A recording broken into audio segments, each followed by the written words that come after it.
Pandian stores serial next episode ஒரு நேர review பார்க்கலாமாங்க. எங்க முத்துவேலும் சக்திவேலும் அங்க போலீஸ் கிட்ட எவ்வளோ பேசி பார்க்கறாங்க. ஆனா அரசியையும் ராஜியையும் மட்டும் வீட்டுக்கு கூட்டிட்டு போக சொல்றாங்க. இங்க கோமதி பாண்டியன் செந்தில் கதிர்னு சொல்லிட்டு இவங்கள இங்கே தான் இருக்கணும். ஏன்னா அவங்கள விசாரிச்சு நாளைக்கு கோர்ட்டுக்குமே கூட்டிட்டு போகணும். நீங்க அவங்கள மட்டும் கோர்ட்ல வந்து பார்த்துக்கோங்க. ஏன்னா நீங்க கேட்டாங்க அப்படின்னு சொல்லிட்டு தான் இந்த ரெண்டு பொண்ணுங்களையுமே நாங்கள் அமுச்சு வைக்கிறோம். அதுவும் இது இவங்கள கூட நான் பேசாம அமுச்சு விட்டுருக்க கூடாது. ஆனால் நீங்க கேட்குறீங்க அப்படின்றதுனால அவங்கள மட்டும் நான் வெளியே விடுறேன். ஆனால் நீங்கள் இதுக்கு மேலேயுமே எதுவுமே பேசாதீங்க அப்படின்ற மாதிரியுமே எங்க முத்துவேல் கிட்டையும் சக்திவேல் கிட்டையுமே சொல்லிடுறாங்க. அதுக்கப்புறம் மீனாவும் பயங்கர கோவமாக தான் வெளியே நின்றுக்கிட்டு இருக்காங்க. ஏன்னா இங்கே மயிலவங்க அம்மா பாக்கியமும் இவ்வளோ பெரிய விஷயத்த பண்ணி வைப்பாங்க அப்படின்னு சொல்லிட்டு இங்கே கொஞ்சம் கூட எதிர்பார்த்துட மாட்டாங்க இங்கே மீனாவும். ஏன்னா மீனா எவ்வளவோ அவங்க அம்மா கிட்டேயுமே சொல்லி பார்க்குறாங்க. ஆனால் அவங்க அம்மா கேஸை நான் வாபஸ் வாங்க மாட்டேன், எங்கள் பொண்ணை அவங்க வீட்டில் கூட்டிகிட்டு போய் வாழ வைக்கிறேன் அப்படின்னு சொல்லிட்டு அவங்க சொன்னாங்கன்னா நான் கேஸை இப்போவே வாபஸ் வாங்குறேன். நீ அப்படி சொல்லி எல்லாருமே சொல்ல வைக்கிறியா? நான் இப்போவே வாபஸ் வாங்குறேன். அப்படி இல்லைன்னா நீ என்கிட்ட எதுவுமே பேசாத, இல்லைனா நான் உன்னையுமே கேஸ் கொடுத்து உள்ளே தள்ளி விட்டுருவேன். ஏன்னா நீ அன்னைக்கு 4 வார்த்தை ஆறுதலாங்க மயில் கிட்ட பேசிட்டு போனேன் அப்படின்ற ஒரே காரணத்தினால தான் உன் மேலே நான் கேஸ் கொடுக்காம விட்டேன். இல்லைனா உன்னையுமே தூக்கி உள்ளே போட்டு இருப்பேன் அப்படின்னு சொல்லிட்டு மயிலவங்க அம்மா கட் பண்ணியிருப்பாங்க. அதை தான் நினச்சி மீனா வருத்தப்பட்டுக்கிட்டு இருக்காங்க. ஒரு சந்தோஷம் என்னன்னா இங்கே ராஜியையும் அரசியையுமே வெளியே விட்டுருக்காங்க. இவங்கள கூட்டிட்டு அங்கே மீனாவுமே வெளியே போகிறாங்க. ஆனால் இங்கே கோமதி பாண்டியன் சரவணன் செந்தில் கதிர்னு சொல்லிட்டு இவங்கள ஜெயிலில் வச்சிருக்கணும். நாளைக்கு கோர்ட்டுக்கு கூட்டிகிட்டு போகிற வரையும் ஜெயிலில் தான் இருக்கணும் அப்படின்னு சொல்லிட்டு அவங்கள கூட்டிகிட்டு வெளியிலுமே போகிறாங்க. அதுக்கப்புறம் இங்கே மயிலும் எப்படியோ நான் சரவணன் மாமாவை பார்ப்பேன் அப்படின்னு சொல்லிட்டு அவங்க அம்மாவுக்கு தெரியாமவே போலீஸ் ஸ்டேஷனுக்கு ஓடி வந்துடுறாங்க. அவங்க போலீஸ் ஸ்டேஷன் வெளியே வரவும் உடனே இங்கே சரவணன் பாண்டியன் கோமதி இவங்க 3 பேரையுமே கூட்டிகிட்டு போயிட்டு இருக்கிறத அவங்க பார்த்துட்டு அழுறாங்க. உடனே மாமா எங்கே போகிறீங்க அப்படின்ற மாதிரியுமே நின்றுக்கிட்டு இருக்காங்க. உடனே இங்கே சரவணனும் பார்த்துட்டு பயங்கர கோபமாகவும் என்னும் தெரியாத மாதிரி நடிச்சுக்கிட்டு இருக்கியா? உங்கள் அம்மாவும் நீயும் எங்கள் மேலே கொடுத்த கேஸு எல்லாமே பொய் கேஸுன்னு சொல்லிட்டு உனக்கே தெரியும். ஆனால் இவ்வளோ பொய்யுமே சொல்லிட்டு எங்கள் மேலே அம்மாண்டமா இவ்வளோ பெரிய பழியை தூக்கி போட்டு கேஸ் கொடுத்துட்டீங்கல்ல, நீங்கள் லைஃப் லாங் எங்கள் வீட்டுக்கே வர முடியாது. அதே மாதிரி நான் ஜெயிலுக்கு போயிட்டு வெளியே வந்த கையோட உன் வீட்டுக்கு விவாகரத்து நோட்டீஸ் தான் அனுப்புவேன். அதே மாதிரி இந்த தப்பு பண்ணலன்னு சொல்லிட்டு நான் வெளியே வரதான் போகிறேன். ஆனால் நீ கடைசி வரைக்கும் ஒண்டி கட்டியாக தான் இருக்க போகிற அப்படின்னு சொல்லிட்டு சரவணன் அங்கே இருக்கிற லத்தியை எடுத்துட்டு அங்கே மயிலை அடிக்கிறதுக்கு போகிறாங்க. உடனே இங்கே போலீஸ் எல்லாம் பார்த்து இழுத்து பிடிச்சிக்கிட்டு இருக்காங்க. அங்கே சக்திவேல் முத்துவேல்னு சொல்லிட்டு சரவணா கொஞ்ச நேரம் கப்புனு இருடா, எதுவுமே பண்ணி தொலைச்சிடாத. இப்போதான் அங்கே போலீஸ்கிட்ட ஏதோ பேசி நாளைக்கு எடுக்கிற மாதிரி பேசியிருக்கு, நீ எதனா பண்ணி இந்த விஷயத்தவே கெடுத்து விட்டுற போற அப்படின்னு சொல்லிட்டு அங்கே முத்துவேலும் சக்திவேலுமே சொல்லிக்கிட்டு இருக்க. இதெல்லாம் கேட்காம சரவணன் பயங்கர கோபமாக தான் அந்த லத்தியை எடுத்துக்கிட்டு அடிக்கிறதுக்கு போகிறாங்க. உடனே எங்க மயில் இதை பார்த்துட்டு அடிங்க மாமா, என்ன எவ்வளோ நாளையும் அடிங்க, ஆனால் என்ன வேணான்னு மட்டும் சொல்லிடாதீங்க, எனக்கு விவாகரத்து மட்டும் கொடுத்துதாங்க. ஏன்னா நான் உங்கள் கூட சேர்ந்து 100 வருஷம் சந்தோஷமாக வாழணும் அப்படின்ற மாதிரியுமே இங்கே மயில் சொல்லவும் உடனே எங்க சரவணன் உன் கூட சேர்ந்து 100 வருஷம் வாழணுமா? உன் கூட ஒரு நாள் கூட வாழ முடியாது. அதே மாதிரி உங்கள் ஃபேமிலி கூட கண்ணில் கூட படக்கூடாது. அது அந்த அளவுக்கு உங்களை வச்சுக்கிட்டு பாருங்க. நான் உள்ளே போயிட்டு வெளியே வந்தா உனக்கு ஃபர்ஸ்ட் கையா உனக்கு டிவோர்ஸ் கொடுக்குறது தான் என் முதல் வேலையே. என் குடும்பத்தவே போலீஸ் ஸ்டேஷன் வரை ஏற்றிட்டில்ல, உன்னை நான் சும்மாவே விட மாட்டேன் அப்படின்னு சொல்லிட்டு அங்கே சரவணனும் ஜீப்லையுமே ஏறிடுறாங்க. இங்கே கோமதி அங்கே முத்துவேல்கிட்டையும் சக்திவேல்கிட்டையும் அண்ணன் என்ன எப்படியாவது எங்களை காப்பாற்றிடுங்க, நான் இங்கே உள்ளே இருக்கிறதுக்கு எனக்கு ரொம்பவே மாதிரியாக இருக்குது. எங்கள் குடும்பத்தில் யாருமே இது மாதிரி போலீஸ் ஸ்டேஷனில் இருந்ததில்லை. ஆனால் மயிலோட ஃபேமிலி எங்களை போலீஸ் ஸ்டேஷன் வரையும் கொண்டு வந்துட்டாங்க. ஆனால் நீங்கள் தான் எங்களை காப்பாற்றணும் அப்படின்னு சொல்லிட்டு அழுதுகிட்டே இங்கே கோமதியும் பாண்டியனும் ஏறுறாங்க. அதுக்கப்புறம் சக்திவேல் முத்துவேல் மீனா ராஜி அரசின்னு சொல்லிட்டு இவங்க எல்லாருமே ரொம்பவே ஃபீல் பண்ணி அழுதுகிட்டுமே இருக்காங்க. ஏன்னா அவ்வளோ பேசி இங்கே ராஜியும் அரசியும் மட்டும் தான் வெளியே விட்டுருக்காங்க. நாளைக்கு கோர்ட்டில் என்ன நடக்க போகுதுன்னு தெரியாமல் எல்லாருமே புலம்பிக்கிட்டு நின்றுக்கிட்டு இருக்காங்க. இங்கே முத்துவேலும் வக்கீல் கிட்ட பேசி நாளைக்கு எப்படியாவது அவங்கள வெளியே எடுத்தே ஆகணும், எவ்வளோ செலவானாலுமே பரவாயில்ல அப்படின்ற மாதிரியுமே வக்கீல் கிட்ட சொல்லிக்கிட்டு இருக்காங்க. மீனாக்கு கொஞ்சம் ஆச்சரியமா இருந்தாலுமே அங்கே சந்தோஷமாக தான் இருக்குது. ஏன்னா இங்கே முத்துவேலும் சக்திவேலும் இப்படி ஒரு முடிவு எடுப்பாங்க அப்படின்னு சொல்லிட்டு இவங்களுக்கு வந்து ஹெல்ப் பண்ணுவாங்க அப்படின்னு சொல்லிட்டு எதிர்பார்த்துருக்க மாட்டாங்க. ஆனால் தன்னோட தங்கச்சி கஷ்டத்தில் இருக்கா அப்படின்னு சொல்லிட்டு பார்த்துக்கிட்டு இருக்க மாட்டேன் அப்படின்றத இங்கே முத்துவேலும் சக்திவேலும் நிரூபிச்சிட்டாங்க. அதுக்கப்புறம் இங்கே முத்துவேலும் சக்திவேலும் மேல இடத்துலையுமே பேசிட்டு வக்கீலுமே நல்லா அரேஞ்ச் பண்ணிட்டு நாளைக்கு அவங்கள வெளியே கொண்டு வரணும் அப்படின்ற ஒரே குறிக்கோளோடு இருக்காங்க. ஆனால் கோமதி பாண்டியன் அங்கே சரவணன் செந்தில் கதிரின்னு ஆளுக்கு ஒவ்வொரு ஜெயிலையுமே அடைச்சி வச்சிட்றாங்க. இங்கே எல்லாருமே தனித்தனியாக உக்காந்துக்கிட்டு யோசிச்சுக்கிட்டு இருக்க. ஆனால் சரவணன் மட்டும் மயில் மேலே இன்னமும் அதிகமாக மயில் மேலே ரொம்பவே கோவமாக தான் இருக்கார். ஏன்னா மயிலவங்க வீட்டில் இருந்து இப்படி ஒரு கேஸை கொடுத்துருப்பாங்கன்னு சொல்லிட்டு முன்னாடி இங்கே சரவணனுமே எதிர்பார்த்துருக்க மாட்டார். ஆனால் அது மாதிரி நடந்துருச்சு. ஆனால் இதுக்கு மேலேயுமே மயில் அந்த வீட்டில் இருக்கவும் கூடாது, அவளுக்கும் எனக்கும் எந்த தொடர்பும் இருக்கக்கூடாது, அதை இத்தோட முடிக்கணும். நம்ம ஃபஸ்ட்டு வெளியே போனதும் அங்கே மயிலுக்கு விவாகரத்து கொடுத்து நம்ம அவளை அத்து விடணும் அப்படின்னு சொல்லிட்டு அங்கே சரவணனுமே உக்காந்து புழம்பிக்கிட்டு இருக்காங்க. அதுக்கப்புறம் மீனாவுமே என்ன பண்ணுறதுன்னு சொல்லிட்டு தெரியாமல் நம்ம பேசாமல் மயில் அவங்க அம்மா கிட்டேயும் அப்பா கிட்டேயுமே பேசலாம் அப்படின்னு சொல்லிட்டு அவங்க வீட்டுக்குமே போகிறாங்க. ஏங்க நீங்கள் பண்ணது கொஞ்சம் கூட சரியில்லைங்க. ஏன்னா நீங்கள் அவங்க அப்பாவை மேலே இப்படி ஒரு கேஸை கொடுத்துருக்கீங்களே, நீங்கள் அந்த வீட்டுக்கு வரணும்னு சொல்லிட்டு நீங்கள் இது மாதிரிலாம் பண்ணிக்கிட்டு இருக்கீங்கன்னு சொல்லிட்டு எனக்கு நல்லாவே தெரியுது. ஆனால் நீங்கள் இப்படி ஒரு விஷயத்த பண்ணிவிட்டு அந்த வீட்டில் உங்களை சேர்த்துப்பாங்க, மயிலக்காவை அந்த வீட்டில் சேர்த்து சரவணன்னா கூட சேர்த்து வைப்பாங்கன்னு சொல்லிட்டு நீங்கள் எப்படி நினச்சிக்கிட்டு இருக்கீங்க? நீங்கள் நினைக்கிறது ஒன்றும் நடக்காது. அதே மாதிரி நாளைக்கு அவங்க ஜாமீனில் வெளியே தான் வர போகிறாங்க. அதே மாதிரி நீங்கள் மறுபடியும் அந்த வீட்டில் காலடி கூட எடுத்து வைக்க முடியாது. நீங்கள் பண்ணி வச்சிருக்க காரியம் அது மாதிரி அப்படின்னு சொல்லிட்டு இங்கே மீனாவுமே அங்கே சொல்லிக்கிட்டு இருக்காங்க. எங்க நாங்கள் மறுபடியும் சொல்கிறோம், நீங்கள் இந்த கேஸை வாபஸ் வாங்கினீங்கன்னா அவங்க ஏதோ மனசு மாறத்துக்கு வாய்ப்பு உண்டு. ஆனால் நீங்கள் இதே மாதிரி பண்ணிக்கிட்டு இருந்தீங்கன்னா இங்கே மயிலக்காவோட வாழ்க்கை தான் நாசமாக போவோம், நான் சொல்லிட்டேன் பார்த்துக்கோங்க அப்படின்னு சொல்லிட்டு இங்கே மீனாவுமே சொல்லிக்கிட்டு இருக்க.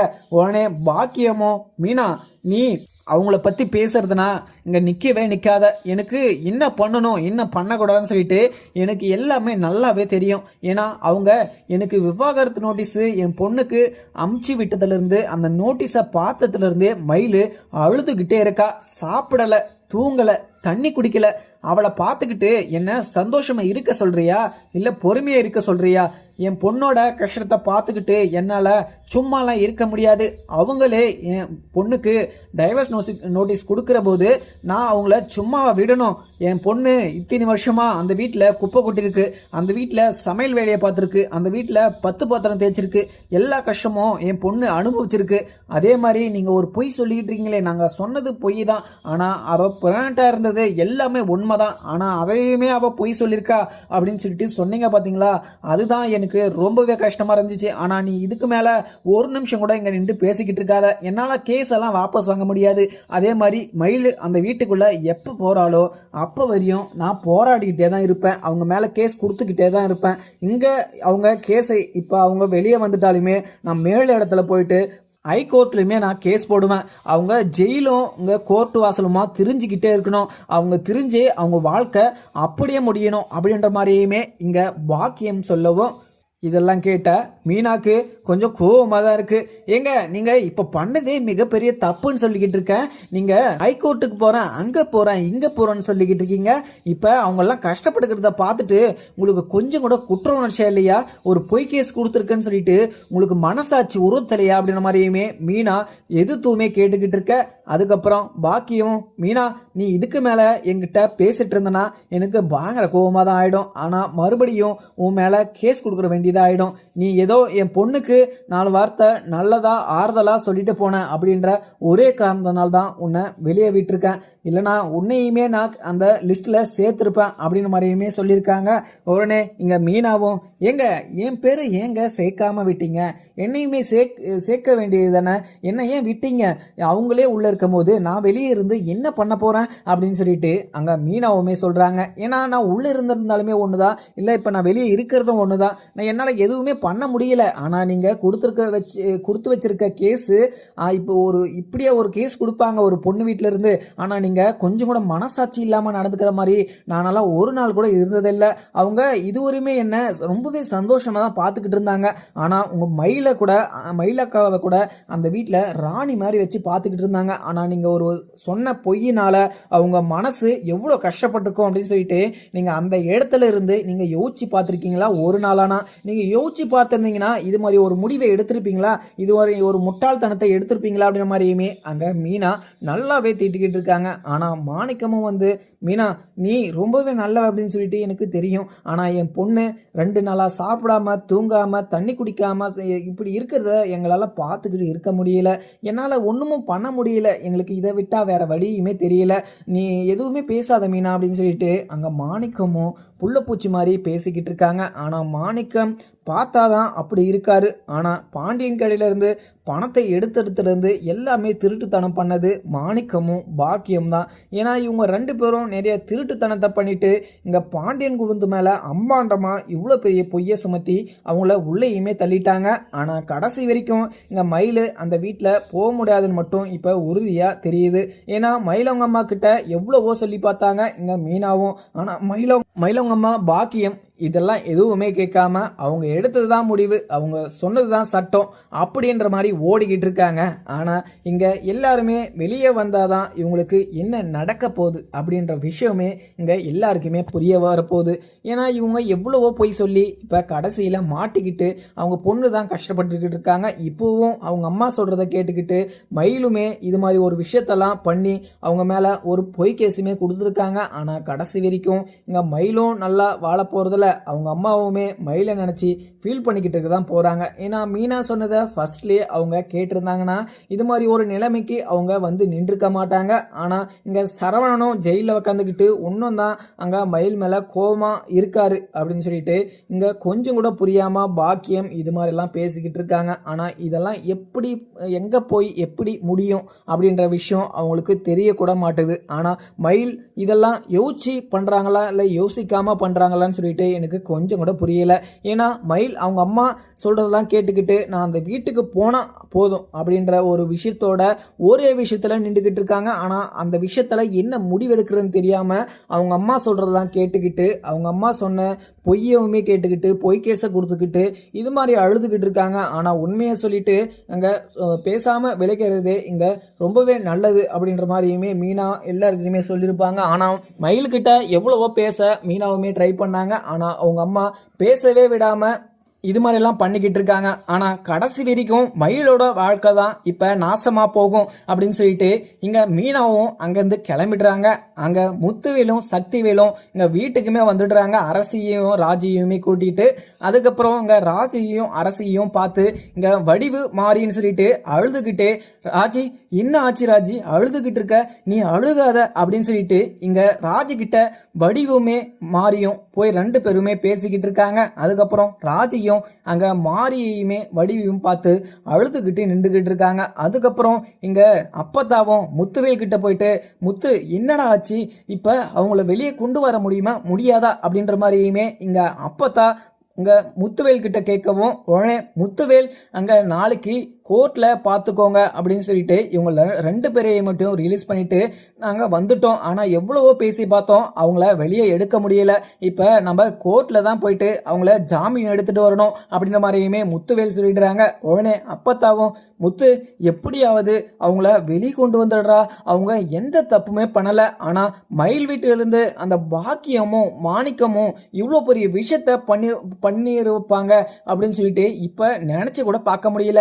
அந்த மயில் பொண்ணு புள்ளப்பூச்சி மாதிரி இருந்துச்சு. ஆனா அந்த பொண்ணும் அங்க பாண்டியன் கோமதி மேல இப்படி ஒரு பழிய சுமத்தும் அப்படின்னு சொல்லிட்டு நான் இப்ப கூட நினைச்சா கூட எனக்கு அது மாதிரி ஒரு நினைப்பு கூட வரமாட்டுது. ஆனா அந்த பொண்ணை பார்த்தா நல்ல பொண்ணு மாதிரி தான் தெரியுது.